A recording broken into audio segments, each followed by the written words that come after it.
and Mikey is staring and just dead faced. That is when you hear every jungle sound ever. What was that? Like every single jungle sound you can think of plays right now.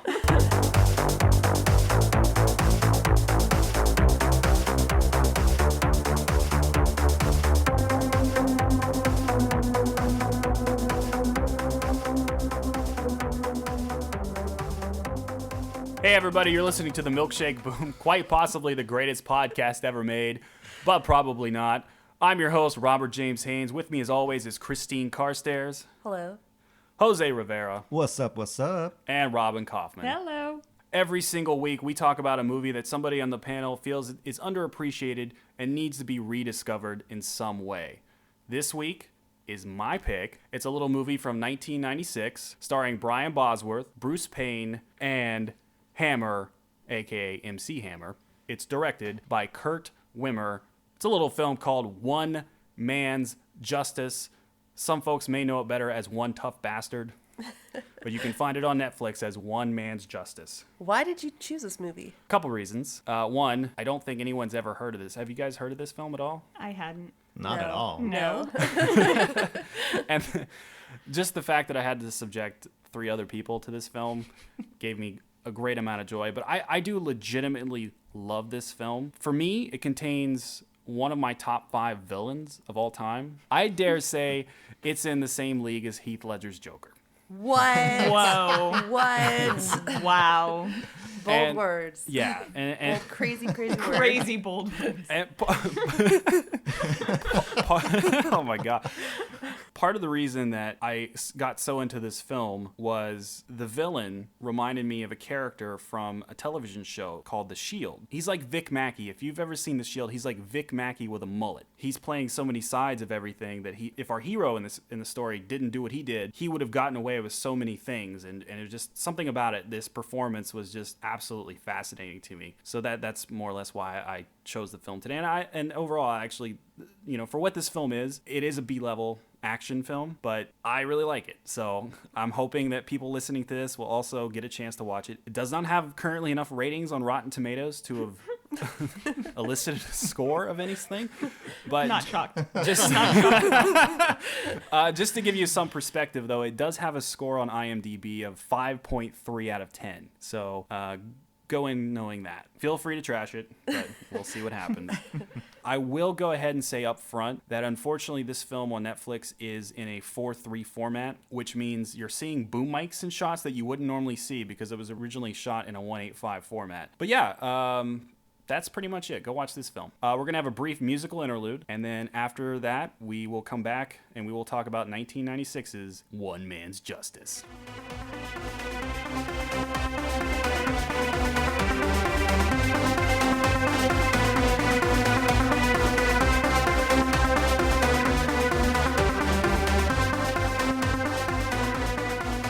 Welcome back, everybody, to the MILKSHAKE Boom. I'm your host, Robert James Haynes, with Christine. Hello. Jose Rivera. Hey. And Robin Kaufman. Hello. Now, you are literally introduced in this film to the sound of a hawk from the time you hit play. And if you're looking to have some fun with your friends, you might want to consider a drinking game. Every time you hear a hawk, drink. Or Yes. any jungle animal of any type. Really. You'll be really drunk by the end of the movie. Yeah, You'll be dead halfway through. The eagle is the most prominent, but it's by no means the only animal sound that you hear in this movie. We've got Sergeant John North, and he is running around mountains, and his daughter is timing him. See, okay, already I have a question. Oh, boy. Did he have to climb up there with her and then abandon his child near a cliff, then go all the way back down and then run back up? In my imagination, he lets the little girl go first and then tells her at some time, start, and then daddy's going to start running. And so that's when he abandons her and then just starts running. I think you guys are overthinking this. Right off the gate. But the thing that really threw me off was the sequence was shot at high noon, 3 p.m. And then he says, I better get you to school. Oh, yeah. I'm like, what? School is like 2 hours away from being done. It's over. This opening scene has one of my favorite lines, which is, "Wow, ladybug." That's it. His delivery is just so great. Brian Bosworth is on point this entire film. If I can reenact it. Ladybug. The next thing we see after that is we get to see Drill Sergeant John North being an athletic badass, teaching hand-to-hand combat, how to snap people's necks, which will come into play later. And then the very next thing after that is we see the daughter again with the mother, and they're stopping at a gas station after she's been picked up from school. This is the first time we see Marcus. He's doing a deal for stolen ammunition with an army guy. And after he does the deal in bright daylight, right next to a gas station, he murders the man. Yeah. The whole sequence was very interesting because 0 fucks were given by the gangsters. It's like, we don't care. We just don't care. It's broad daylight. We're right next door to a gas station. We're gonna shoot this fucking dude. And then as soon as the dude gets shot, he falls down, and then behind him is a bush, and there's a hole in it, and that's where John North's daughter has seen the whole thing. So it's all in one shot. A beautiful shot. No. But so she witnesses the murder, and she runs back into the gas station to go find her mother. And that's when Marcus and his gang come in and Kill everybody. Yeah, they murder everybody. Well, the gas station attendant tries to call 911, and he immediately yells no. That guy, by the way, I think is that same actor from Con Air, the guy that he would. Yeah, I totally recognize him. Yeah, I was like, oh, this is a big name guy, and then he's immediately killed. He's in it for like a total of 10 seconds. I think he immediately kills the mother. He does. Yeah, right away. She has had time to look pretty, be like, your stereotypical action wife that's gonna. Her sole purpose is to die, and she does it very quickly and very beautifully. And then it just so happens at that moment a cop car pulls up, unrelated to this. He wanted some donuts or something. That's right. Marcus just starts firing at him. And then the cop calls for backup. This is the fastest I've ever seen cops arrive on a scene in any movie I've ever seen. The dude, again, the mobsters, 0 fucks were given. The dude is a good, 30, 50 feet away. They start shooting through windows, and they completely miss the dude. He goes behind the squad car, calls for backup, and 2 seconds later, the entire platoon is there, and they have the place surrounded. And at this point, North he's driving home and he's singing. I don't know what he's singing, something odd. But then he comes across this standoff and he notices the SUV, it's his wife's. So he jumps out and the cops don't really try to stop him. He has no goddamn plan. He's just slowly walking up to them, getting shot repeatedly. The police are doing a terrible job, first of all, cordoning off the scene if there's some random guy can just walk. And the police know who he is. Yeah. By the way. They call out his name and just watch. No, damn it! Idiot walk up onto these crazed gunmen. North, stop! John, don't go in there! Stop! He keeps getting shot. He's able to kick ass a little bit. There is a fight sequence where he ends up somehow redirects an Uzi into some guy's stomach as he's firing it. That was pretty cool, shooting through the shelving. Yeah, totally. And then Marcus shoots him again, and then it fades out. And then it fades up. Enter Carl Savak and his gang, and they're walking to this drug hut. This movie is so 90s. I mean, and it starts becoming 90s right here. This is where the 90s begin. They're walking up to this door, and it's just long black trench coats, longer hair, mullets, and I swear they're walking slow motion and they're cocking their shotguns. And every step that they take, they cock a shotgun. So it's just as they're walking through this long ass corridor, the only thing you hear is just consistent. So after killing one of the guards, they walk up to this door. The army guys that are in there, I guess that they've stolen these military weapons, these experimental weapons, but apparently they're also selling drugs on the side. So they're very crooked. Yes. So they get up and they're like, what ride do you want to take? And the guy's like, White Horse. And then they give him some drugs, and that's when Savak smokes it. Out of a matchbox. Yeah, which is... What drug is that? I don't know, but... I have no idea. I was like, is The that bad kind. That's all we really need to know. meth? Is this crack? I don't know. I have no idea. It's White Horse. Now, Jose, this may or may not blow your mind. There is a connection with this film and Scott Pilgrim versus the World. Oh, what is it? It's in this scene. Wait a minute. I think I know who you're talking about. Buddy, Yeah. this is fucked up. One of the soldiers chose to play it very southern for some reason, even though they're in California. But he was like from Mississippi or someplace, and he's like, "Buddy, you done fucked up." But that's before he gives the loudest swallow in cinema history. Buddy, this is fucked up. Do that really well, Robert. I've watched this movie a Do lot. it again. No, I'll screw it up. That is Clifton Collins Jr. He's actually credited differently in this film, but his character is called Jarhead Number 2.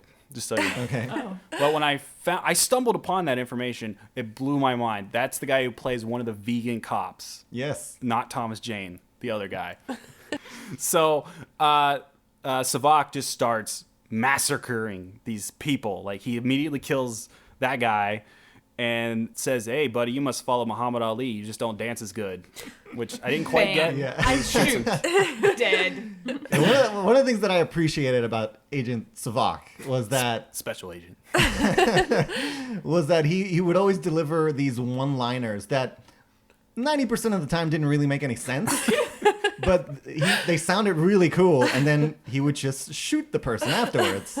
So there's that Muhammad Ali line. I totally don't get that either. Exactly. No, I don't know what the fuck that means. He just must I've been follow thinking Muhammad about it for Ali. 3 days. I don't know what it means. He shoots the second guy, and then there's this third guy, and he's like, the only way you're gonna live longer is if you don't tell me where these guns are. And then he shoots him anyway. Yeah.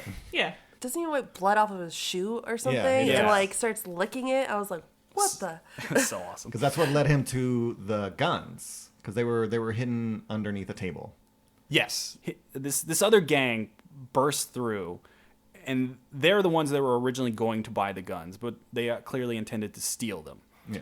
And so Savak and this other group, they're at a standstill, and there's this huge shootout, and Savak just ends up jumping out a window. Yeah, he jumps out of the window backwards, shooting guns in the middle of the shootout. Yeah, it's pretty badass. He's amazing. 8 weeks later, North wakes up, finds out for sure that his wife is dead. He gets sedated. He gets sedated, and then Brian Bosworth Oh, his killing it. acting. He has So to be like good. held down by he just woke up from 8-week coma, and he has to be held down by 8 different doctors and injected. Yeah, he starts hulking out, asking about his wife, and no one wants to give him any straight answers, so that just makes him even more angry until finally he gets sedated. Yes. And then later, his army friend, comes in, and he's asking about his daughter at this point, and tell me she's alive. And then his next line is like, "Well, technically."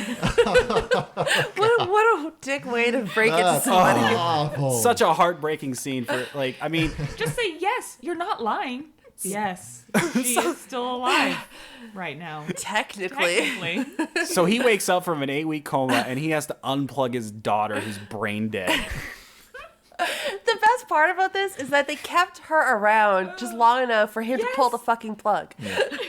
It's not really revealed at this point that Carl Savak is actually a police officer until this very scene where he walks up to this guy doing what, Christine, you said, the worst typing. Oh, this is hilarious. This extra is typing, but it is so bad. He's just kind of bashing the keyboard, and his arms are straight in front of him. Yeah, exactly. Very reminiscent of Keyboard Cat.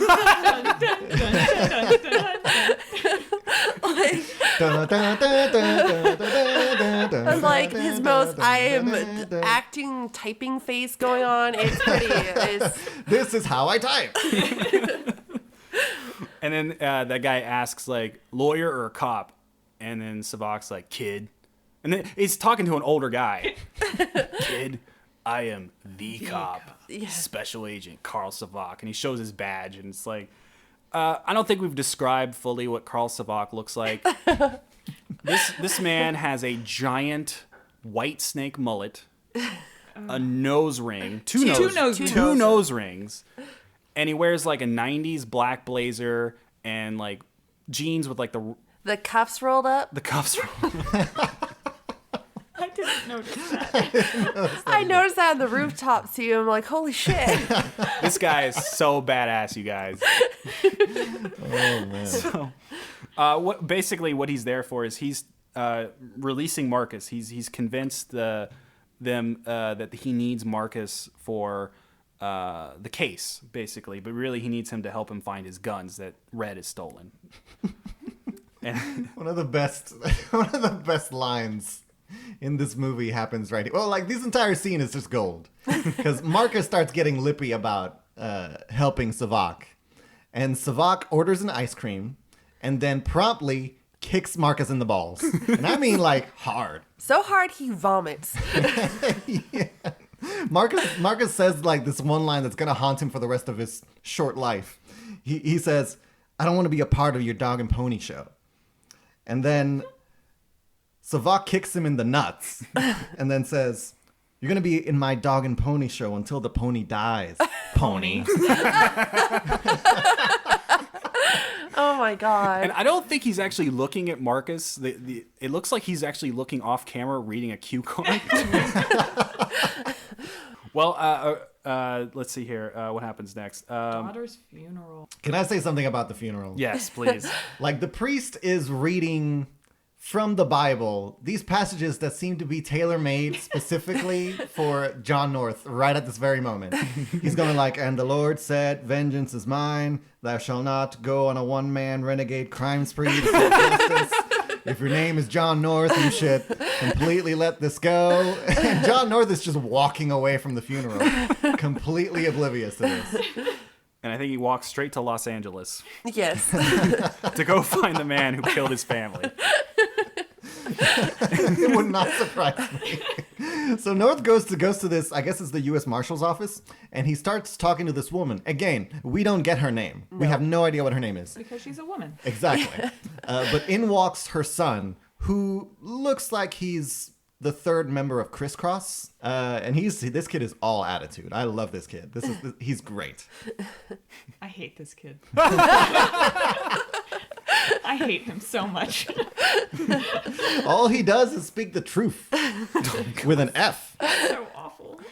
This woman directs North to Carl Savak. The case has been transferred to him, so that's when North immediately goes to find Savak, and that's when they have their very first face-to-face.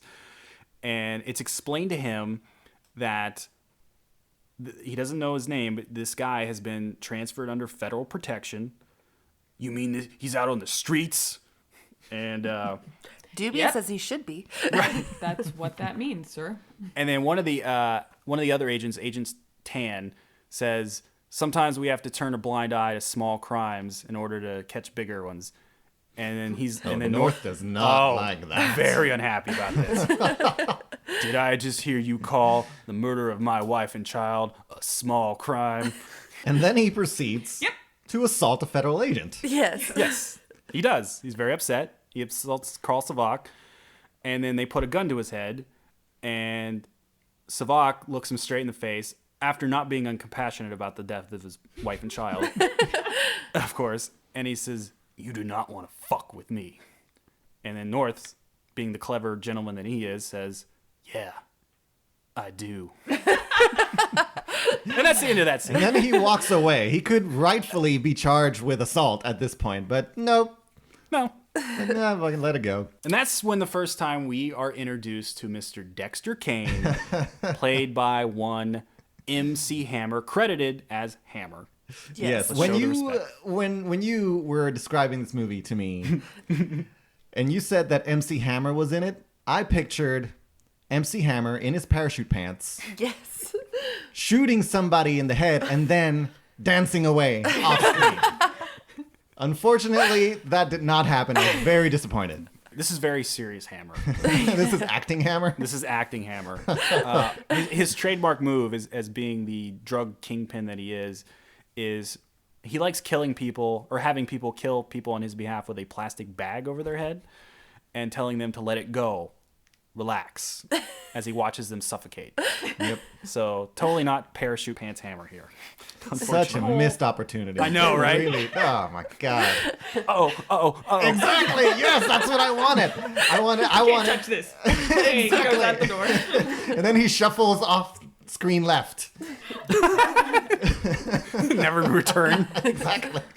Marcus is there to meet up with Dexter Kane, aka Hammer, and he wants to turn a kilo of drugs. I didn't catch it. White powdery White drugs. White horse. Yes. He wants to turn a kilo of white horse into 2 kilos of heroin. Sure. For Dexter Kane. 2 kilos seems like a lot of heroin. It does seem Yeah. like a lot. And I got the impression that Marcus... Clearly you weren't around in the 90s. Anyway. No. The economy was totally different. It was the boom. Our economy was based on kilos of heroin. It was. It was a different time altogether. My interpretation of this was Marcus was looking to make a fast buck to get out of town and away from Agent Savak. But Rightfully so. He saw the writing on the wall totally. after getting kicked in the nuts. And what I did like about this is the first time that you see there's a Band-Aid on his face, Marcus's face, because he has gotten 2 new tattoos, teardrops. Oh, Underneath his I eye. did not catch that. Totally, because he had one at the beginning of the film, and since then he has already killed 2 people, and the North family, and that's when you see his Band-Aid. So I like how he didn't get a tattoo for the gas station attendant. Or the that- arms dealer. Yes. well, And I would assume he would have thought that he had also killed North, so that's another one for him. His face would have been covered in tears. Counting is not his strong suit. No, it's not. I realized what happened, you guys. It's only women that yes, he tattoos. it is only women. And children. They don't have names. They have teardrops. Yes. What a dick. We hear more hawk cries, right? Yes. Yes.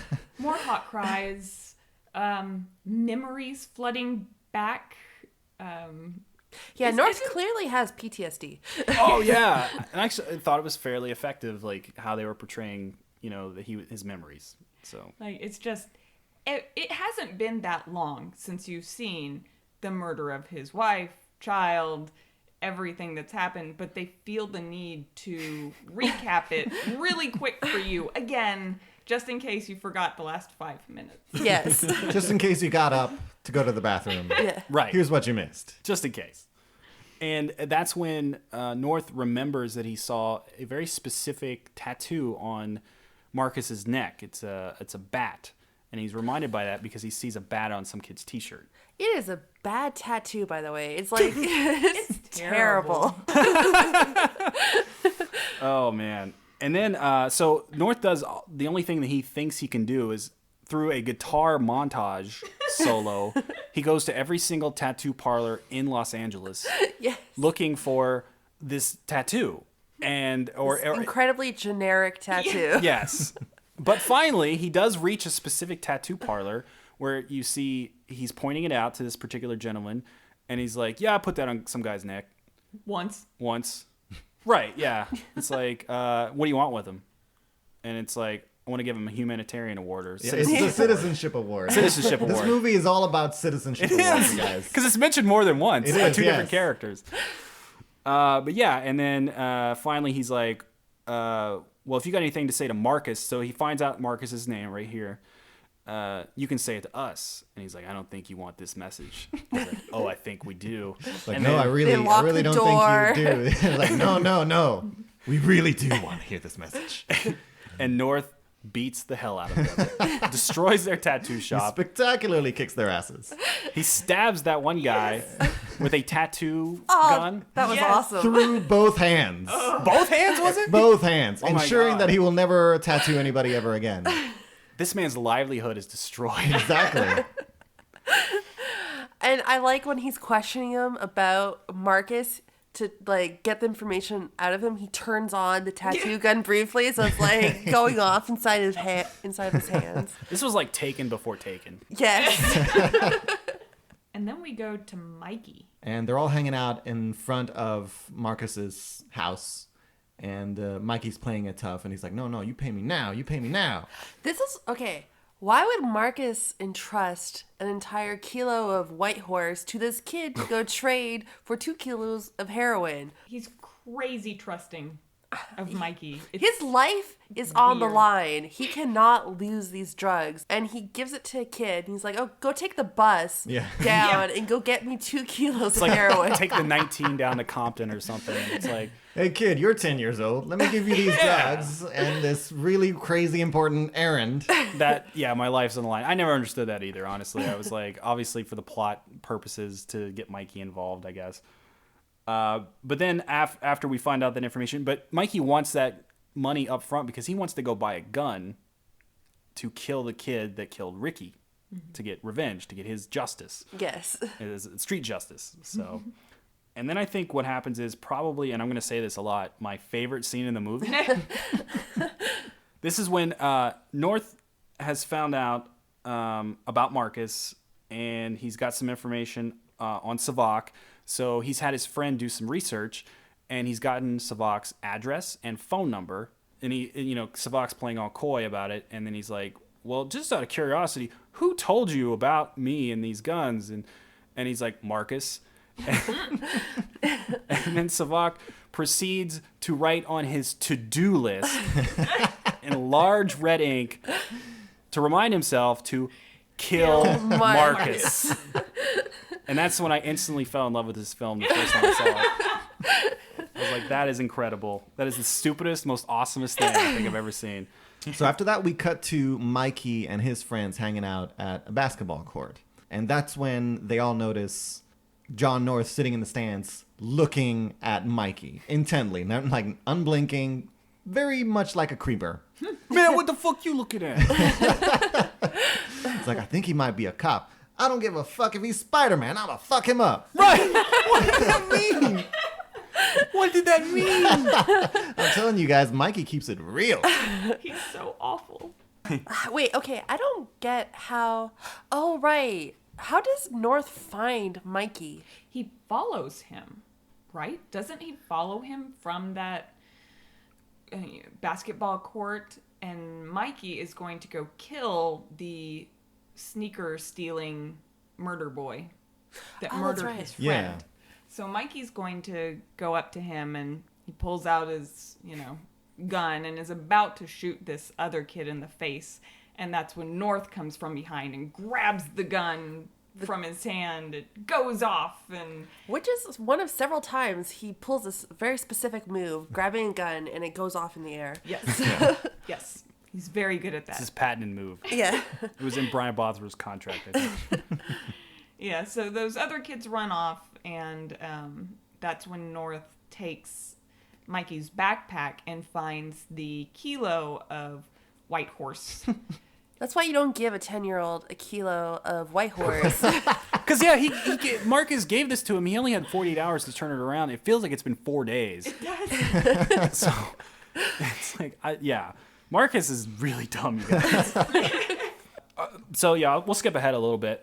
So basically, Mikey has set up this meeting with the Reds gang and North. North does not have the ammunition, but he pretends he does so he can get in on this meeting. And he shows up, and he throws this bag down, and that's when... Oh my God. One of the most awesome... Do you have the line, by the way? I don't. I didn't get this one. Calls 911. And the bad guys let him call 911 and give the address. And it's the slowest dial you've ever heard. It's like he actually almost has to look at the phone. It's like, boop, boop, boop. And then Does he give the address? I didn't Yes. hear He that. does. The full address. He's like, hello, 911? I'm at 2300 Rosewood Avenue, and I need 5 ambulances right away. Then he has enough time to close his clamshell phone and then proceeds to give them a reason to have 5 ambulances. He destroys these guys up to and including an incredible neck snap maneuver. And all of these people are armed. and he manages with just his hands to take out all of them. What are you trying to get at? You think that's unrealistic? You don't think a dude can just walk into a den of mobsters that are all heavily armed and then just walk away unscathed? When you have a gun, you're supposed to wait your turn. Yes. And that's when we cut to a baseball game. Oh yeah. This is so random. Baseball game. Oh, this baseball game. Where great. you see Marcus watching from the stands, and Savak comes up behind him, and that's when Marcus finds out that this is a baseball game between the FBI and the DEA. Like, They have a good team this year. Yeah, they have a good team this year, you guys. There's no way we're gonna miss this game. Good eye.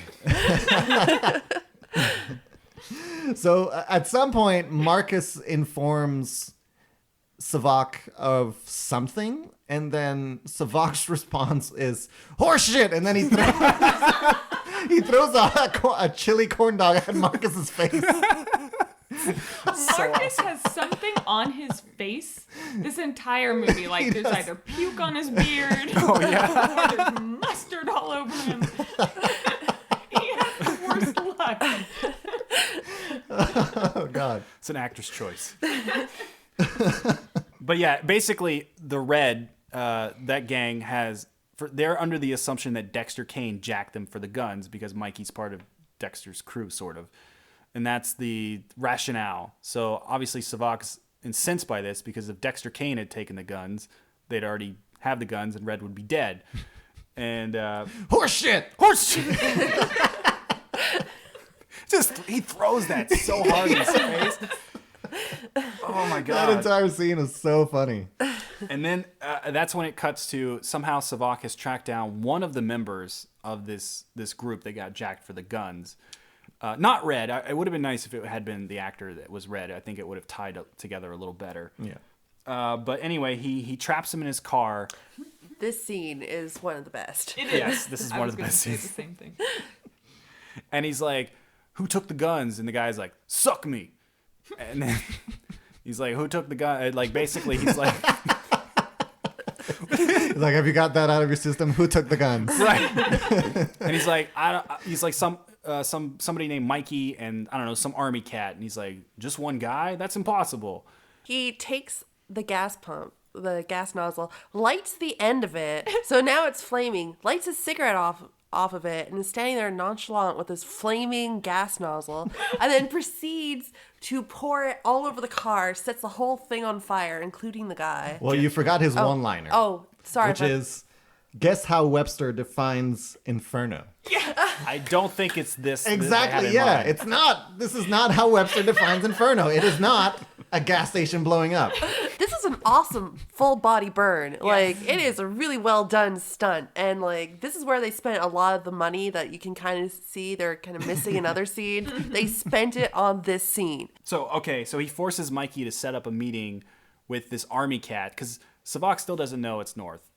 So that's when I've got the words hawk screech. That's way too generic. You're going to have to be more Yeah. specific. And it's like this long wraparound shot. Like North gets out of the car right before he goes into this building. And the camera's going around and you hear all of the sounds that you've heard throughout the movie previously. Like the murder of his family, all these people talking. And then like Mikey, like, "What you gonna do when you find him?" Hawk screech.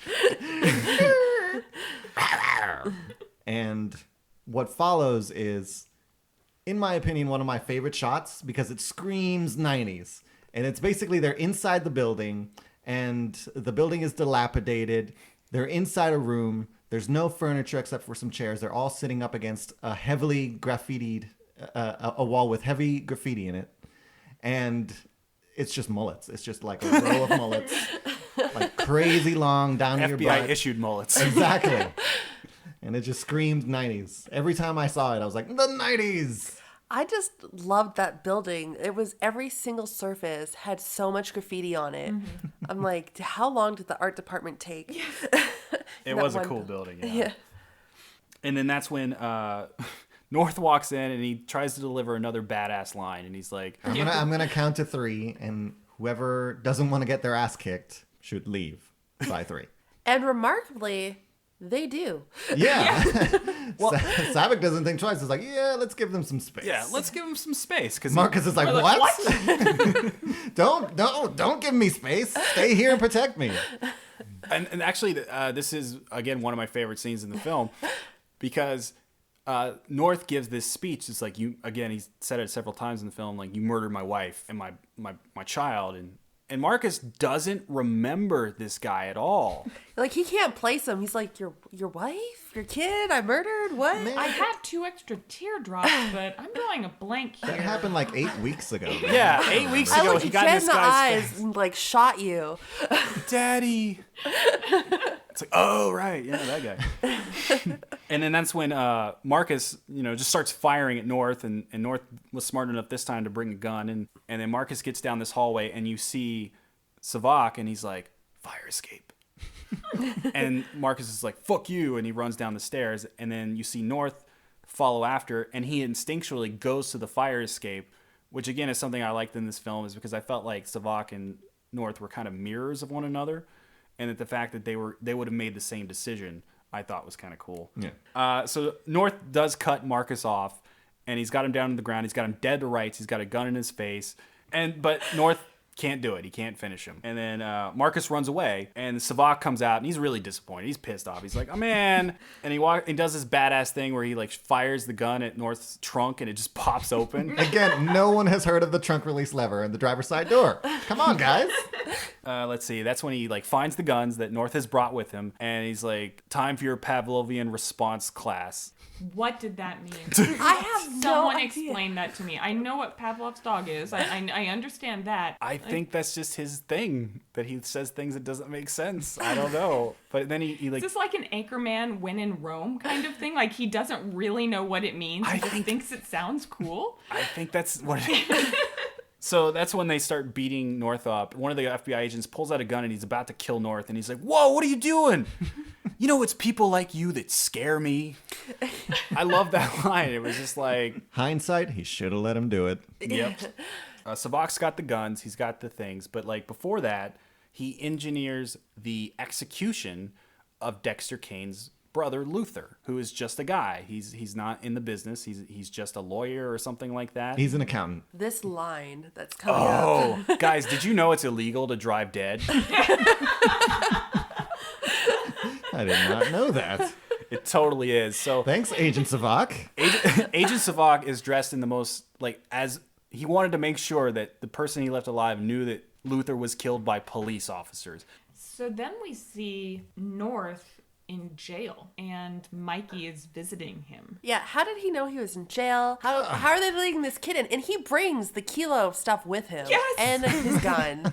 And he comes to visit him in jail. So he promises Mikey, I'll be out of here within the next few hours. Just wait, hang on. I will be there for you. But that's when we see Saavik. He visits a devastated Dexter Kane. He's mourning the loss of his brother, and he delivers Dexter the guns and the ammunition with his compliments. And that's the first indication that Saavik is actually wearing a wire. That's when, for me, the movie gets kind of interesting, because he is a really bad person, but he's also smart enough to engineer all of this. He's going to use all this information later to take down Dexter Kane. He's going to frame North for the guns, and he's going to go scot-free. I mean, he's going to be special agent. North's going to jail. Dexter Kane's dead. Marcus is dead. Mikey's dead. And if everything went to his plan, it would be his justice. His version of justice. One man's justice. Yeah, basically what happens is that North is taken to another facility. He's being moved to another facility because he's committed a lot of crimes up till now. Genuinely. Yes. Yeah, he has his own stack of crimes, but they're going to try to pin the guns on him in addition to that. But this is where he does even more things legitimately to get him put in jail forever. Yes. He convinces one of the cops that's moving him to unhandcuff him because he needs to go pee, and unless this other guy wants to touch his dick, better uncuff me. What The would have old I happened? gotta use the bathroom trick. Works every time. So the guy uncuffs him. He elbows the guy in the face runs out the door. As he's running out, there's a cop walking in. He steals that cop's gun, runs over to the motorcycle, steals a cop's motorcycle, and takes off. Yeah. Running away from cops as they're chasing him. They go on this high-speed chase, lots and lots of wrecks. He is a menace. And then it cuts back to Dexter Kane is about to kill Marcus. So at this point, Marcus reads the writing on the wall, and he decides to spring into action to save his own life, because clearly no one else is going to. So he reaches for the gun that's in the table. For some reason, there's a gun on the table. Yeah. He shoots, I guess it would be Hammer's last guy. And he goes to point the gun at Hammer, which is when Agent Savick shows up and delivers this line. Not until the fat lady sings, pony. And I'm the fat lady. That would at least make sense. So that's one of his better attempts. And then Savick turns the gun to Hammer, and he says, "You are under arrest for, basically the fire." Basically gives this long speech about the firearms, and then he just opens fire on Hammer, and he's like, "That's for resisting arrest." I was like, wow. So then he turns his attention to Marcus and starts going on and on about how dead ponies tell no tales. Or dead ponies have no tails. I don't know. And I don't know. I'm just going to shoot you. And that's when North comes to save the day. And he's got a gun as well. But Savick calls his bluff. He puts the gun directly to the back of Mikey's head.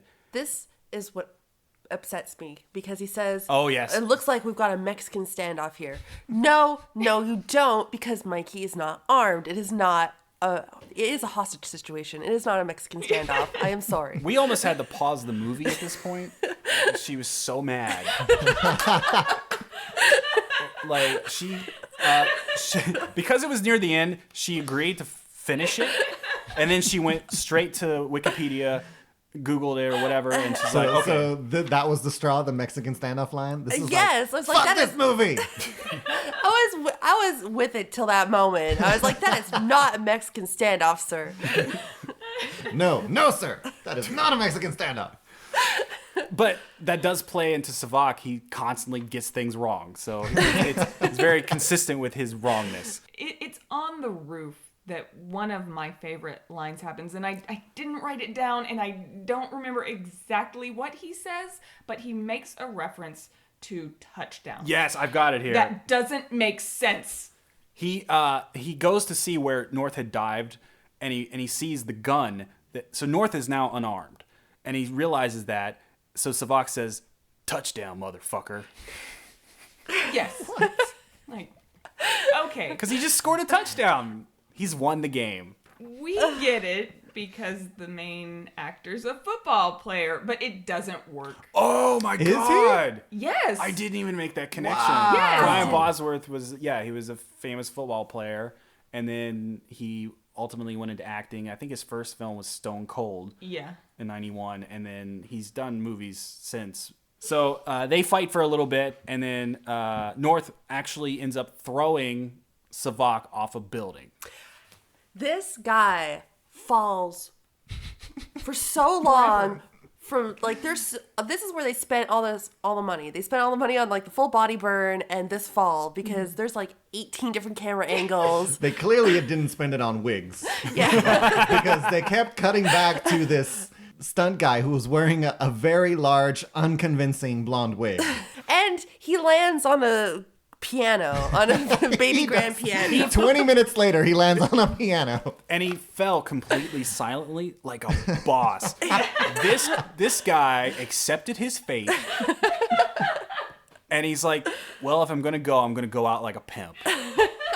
And then North and Mikey are playing basketball. Yeah, That's the end of cut the movie. to the basketball court, and it's John North and Mikey playing basketball, completely free of any legal consequences.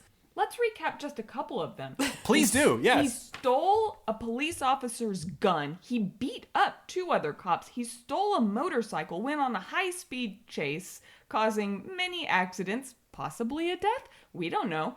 And I mean, Agent Tan is still alive, as far as I remember, and he can. And that other character was that threatened him to go to jail for 20 years. So these guys can still pin this gun exchange on him. His fingerprints are all over everything. Yes. He's fucked. He's also killed an FBI agent. Yeah. Yes. Yeah. He threw him off the roof. A decorated FBI agent. The cop is dead because of John North. He's going to prison Yes. forever. Forever. You know what? The end. One man's justice. If I can offer a counter argument Please. to all of that. Okay, well, I think on that note, since the movie's over, I'd like to hear some thoughts on this film. I could have loved this movie had it not been for Mikey. I did not like the Mikey plotline. Like, every time he was on screen, I was just like, oh, it's the kid again. I loved Savak. I loved him. He was a great villain. He was so amazing. He's pretty much the reason to see this movie. Oh, he Absolutely. is. Just the double nose ring, the wig, the outfit. His lines, like, tisk, tisk. Just, the lines he delivers are amazing. And I could have watched an entire movie just about him. They're as amazing as they are nonsensical. Really Consistently nonsensical. So, yeah, it was probably a 6 for me. Jose, what about yourself? Okay, so I think having talked about this movie for about an hour, we all realize that this is a pretty terrible movie, you guys. So we're not dealing with Schindler's List or anything like that by any means. This is clearly a bad movie. So we're going to rate it in terms of bad movie, on the bad movie scale. I guess on that scale, I would probably say it's a 5 or a 6. I feel like they didn't roll into the badness enough in order to say that this is a really terribly awesome movie. It is that, but they didn't really They sort of straddled the fence in your eyes. yeah, they kind of did. Yeah, they kind of did. I feel like the eagle sounds were amazing. They were. And I feel like if you're going to watch this movie, it's for Agent Savak. Christine, what about yourself? I'm gonna use Jose's kind of bad B movie scale to rate this. I'd actually rate it slightly higher, like 6.5, 7. It had a couple of really cool things. It did have really cool villain. I mean, the double nose ring, the ridiculous hair, the outfit. By the way, I thought till about halfway through this movie, this was from the mid-'80s. So, like, I really did until, like, he pulled out the cell phone and everything. I was like, holy shit, this is later than I thought. And when he told me the year, I was in shock. I mean, this is after, these type of films had already been skewered with, like, Last Action Hero and all that kind of stuff. So it was definitely kind of a bit of a throwback to that. But it had some cool stuff. It had, that gas station scene with the full body burn was like a really cool stunt and really well done. And that villain, I liked it. I had an entertaining time. Okay, obviously for me, this is going to rate a bit higher. Obviously, Agent Carl Savak, it was such choice by Bruce Payne. It was such a great choice. I mean, if you're gonna watch this movie, watch it for that. It's a character that you don't even have to watch the whole movie.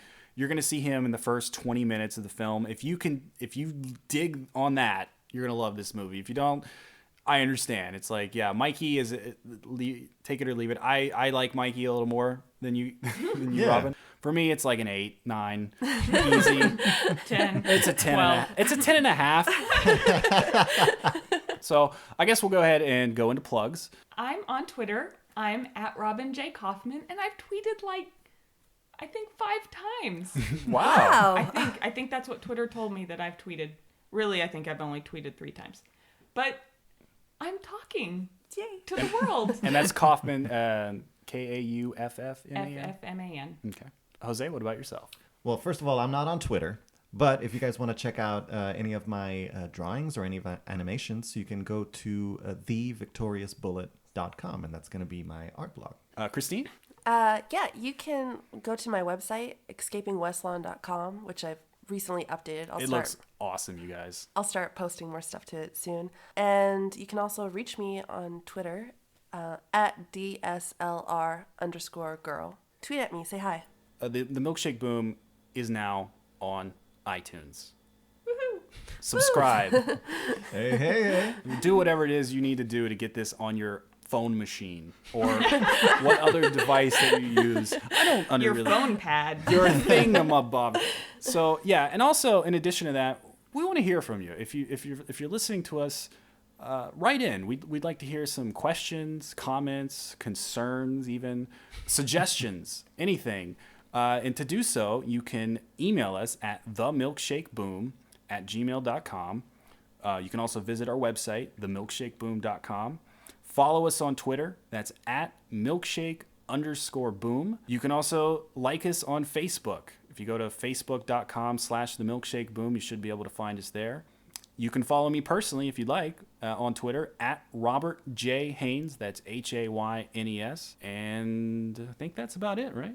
Yep. So yeah, again, we'd love to hear from you. So we'll see you next week.